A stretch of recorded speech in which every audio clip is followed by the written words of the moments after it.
Okay, we are sorry about that. Problems. I was just going through my 3 memorable moments. Shit, that was live. Sorry. That's all right. My second moment was I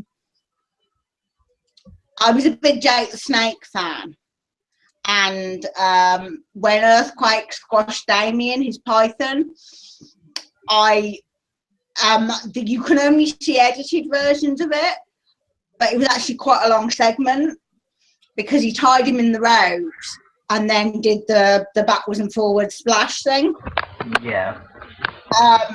And it was absolutely heart-wrenching when Jake finally got out of the ropes and went towards the back and like tried to touch it to see if the snake was still moving. And I was honestly, as a kid, I was in floods of tears because I'm sure, as any of you know, if you lose a pet, it's, as a kid, that's heart-wrenching. So that's a really tiny moment, but it's something that's always stuck with me. And my third one would be the reunification of Macho Man and Miss Elizabeth when he picks her up and put her on his shoulder, and the whole crowd was crying, and I was right there with them. It was just such a sweet moment. And even though they were going through trouble at the time, it seemed like such a genuine moment as well. Yeah, it did. So, what's your next question? Starting related? Well, it might be, depending on what your answer to the question is. Who was your biggest childhood hero? For me, that's, I mean, it's not wrestling related, but my biggest childhood hero had to be probably,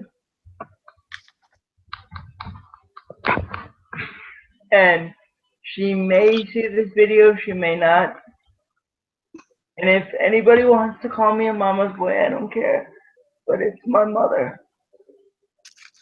Because my mother raised me by herself. She raised a kid with a physical handicap by herself. We got help from our family when needed, but she basically raised me by herself. She never asked for sympathy, she never asked for handouts, she never asked for help unless she really, really needed it. And I never knew how difficult times were for us at times as a kid growing up. I didn't know any different. I know now, but as far as childhood hero growing up, I'd have to say my mom.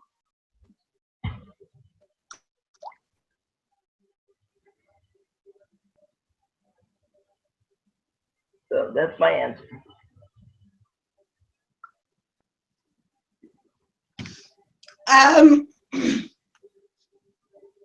Mine's kind of hard.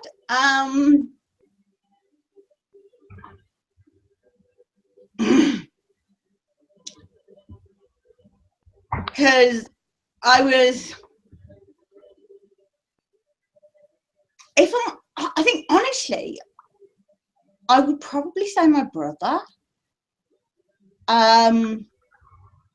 Because he was 5 years older than me, and I basically wanted to be him for most of my childhood. I was an utter tomboy. He got a skateboard, I wanted a skateboard. He got a mountain bike, I wanted a mountain bike. You can imagine how annoying that was for an older boy. Have a little annoying brat running around his feet. Yeah. But yeah, he from pretty much everything. between my brother and my dad, they shaped a lot of who I am. My brother's search for his own faith helped me find mine. And my dad's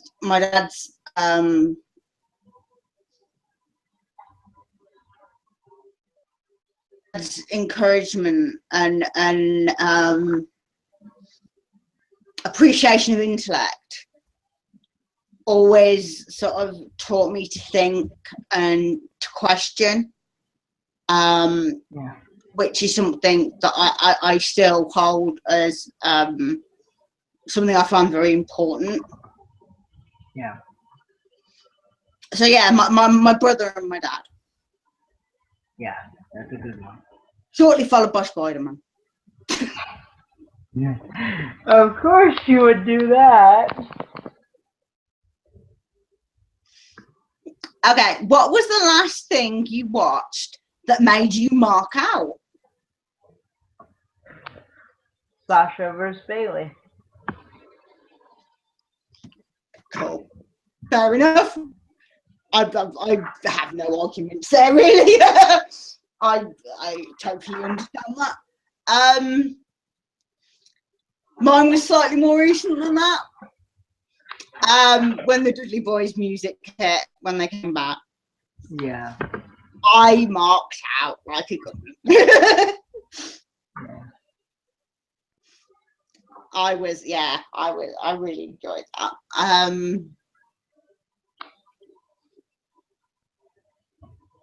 But yeah, I think that's probably my most recent. Probably that one / when they met up with Edge and Christian backstage. Because that kind of triggered the nostalgia pop in my head. So I'm a sucker for a good nostalgia pop. Yeah. Okay, this is the last one.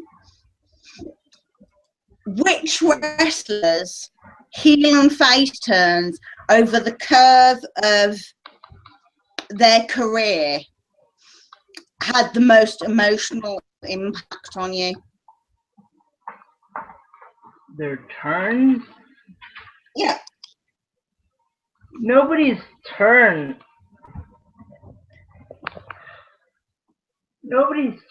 really had an emotional impact on me. I mean, as I'll adapt that question to give you a decent answer. The people that gave me the most emotional impact were Shawn Michaels, Undertaker, Steve Austin, Ahmed Johnson. I know Ahmed Johnson's career in the WWF wasn't long, but when I was young, he was the first wrestler I ever met. And my mom has a photo, because when I was little, when I was younger, I was really, really small. And his head is about the size of my whole upper part of my body. So, you know, heel and face turns never, for some reason, they never really impact me.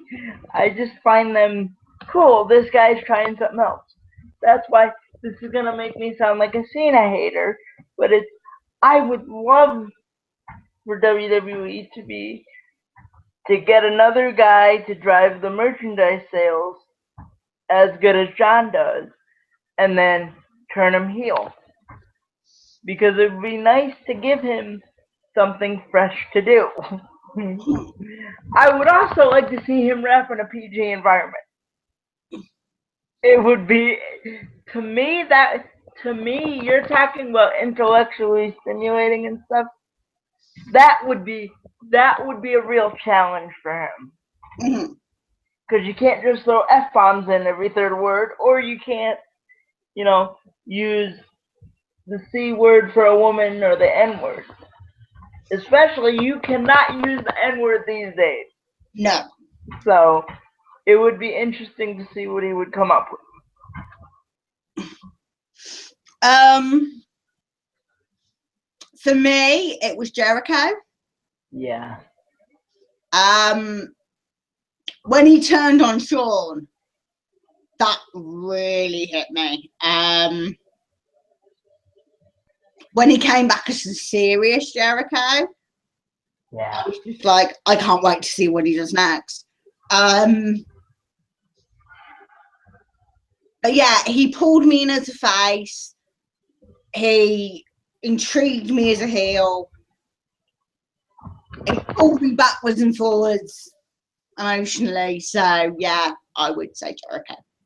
Yeah, well, that whole serial killer-ish Chris Jericho was his best Chris Jericho, I think. You know, I really think that was the best version of Chris Jericho that Chris Jericho has ever done. Just my opinion.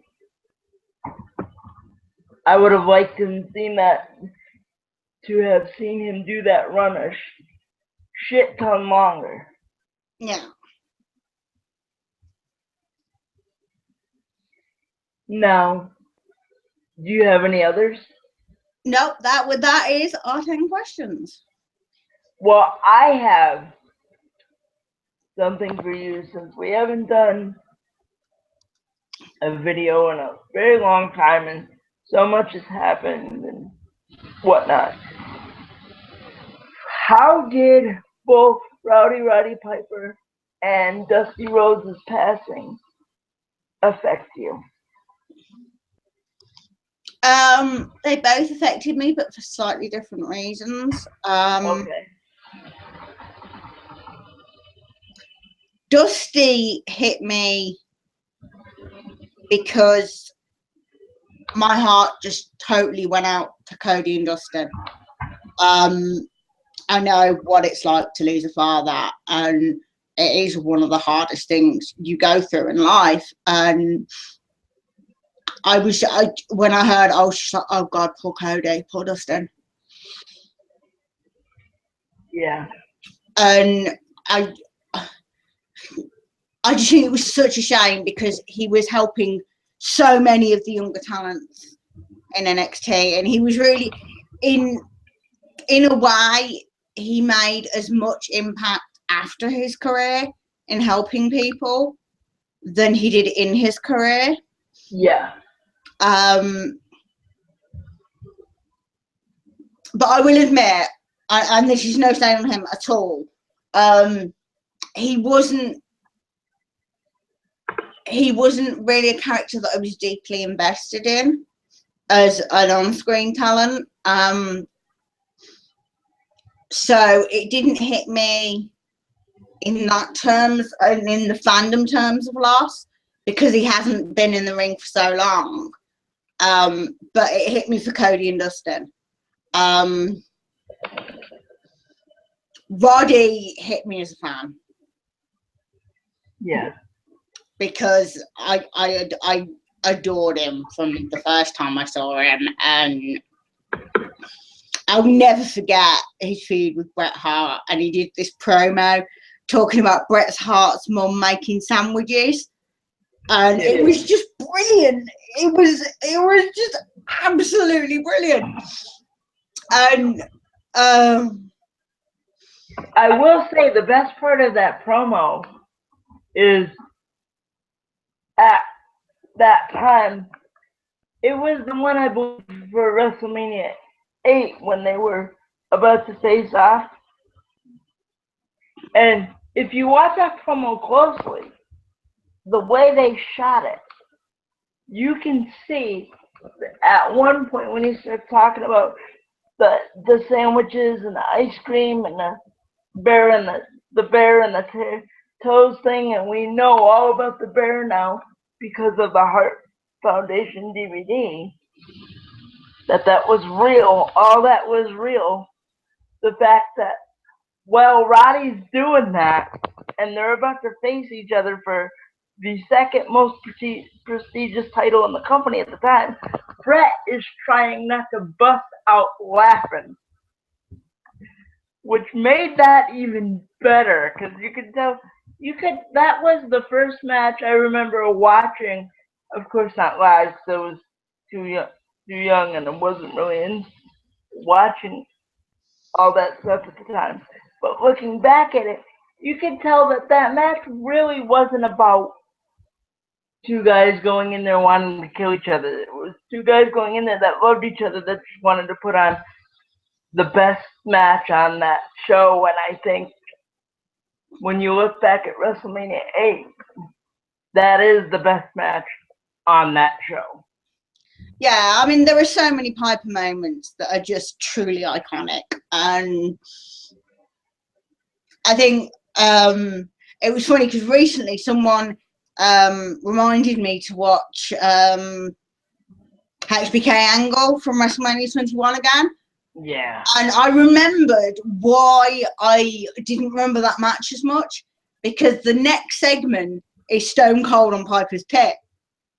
Yeah. And that stuck in my head because Yeah. it was two people that I absolutely loved. And I thought that was brilliant. I mean, And coming out was just you mentioned that to me like last week or something. yeah, it was when I was on vacation, as you know, I just came back from. I actually watched that match and watched the segment on my phone, the Piper's Pit segment on my phone after that match, and that was by far of the newer Piper's Pit. That was the best one. Because they just they're the same way and they just fed off each other and it was just awesome. Yeah, it was. I don't know why, but I always kind of related to. I mean, everyone relates to the underdog, but I kind of always related to the sort of like rebel. Yeah. I wonder why. I think it's the tomboy in me coming out. Because I was never classically girly. So I mean, I'm a lot more girly now than I ever was as a child. I mean, you put something pink near me as a kid and I'd run in the other direction. Yeah. But yeah, I always related to Roddy as a character. I always enjoyed whenever he came on screen, and when I heard about his death, it kind of snowballed in my head because there are so many of the guys that we've lost now that were such an integral part of my childhood, and it is really sad. Yeah. I mean, it's sad when you can go through a card of like one of the most iconic WrestleManias of all time, WrestleMania 3, and there's only like, I think there's like maybe 9-10 guys that are dead. Yeah. I think it would be faster to count the ones that are still living. Yeah. And that's sad. And then you have ones that are still living, like Hogan, that have made mistakes in the past, and now WWE, because they're a corporate giant, has to distance themselves from them for the time being. Yeah, it's sad. Honestly, people have brought that up, and I've just said it'll blow over. It will. He's not going to be gone forever. Yeah, and at least for now, the Hall of Fame for now is just a web page. Yes. If it was yet a place, a building with exhibits and plaques and everything that we're eventually going to have, that's where the Hall of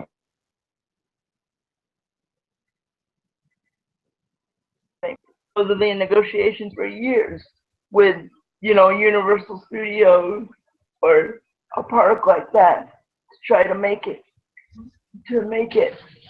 a destination. They've also been in talks now because of NXT with Full Sail University because of the Performance Center. Yeah. Now that's also viable because, to me, that's also a viable option because people are just like going there when they have open tours of the Performance Center. Imagine if you put the Hall of Fame there. Yeah.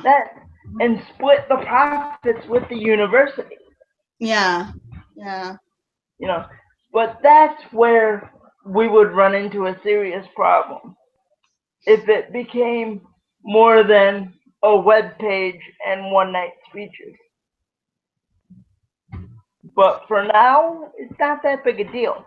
Vince didn't strip him of his plaque and his Hall of Fame ring. Everybody relax.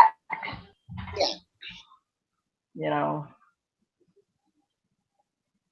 But okay, I'm gonna well, try and do another one of these sometime in the next week or so. So it might come just before Night of Champions, or it might come just after. Quite possibly just after, so we've got some extra stuff to talk about. If there are topics you want me and Matt to address, if you've got some fun questions for us, by all means, leave it in the description box, and we will try and get it done. Yes, we will. But for now, I'm signing out. Lots of love. And I am also. We'll catch you guys soon.